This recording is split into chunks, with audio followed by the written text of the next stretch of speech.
Enlightenment awaits, and it's just a flash away. What's the enlightening question of the day?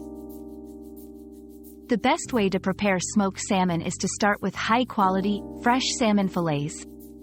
Season them with a mixture of salt, sugar, and spices, and let them cure in the refrigerator for 12 to 24 hours.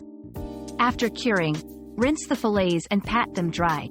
Preheat your smoker to around 180 degrees Fahrenheit, 82 degrees Celsius, and smoke the salmon for 2 to 3 hours until it reaches an internal temperature of 145 degrees Fahrenheit, 63 degrees Celsius.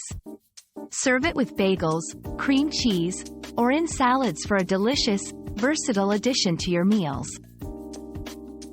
Your daily dose of discovery ends here, but the journey of learning never stops. Subscribe and join us again for more answers tomorrow.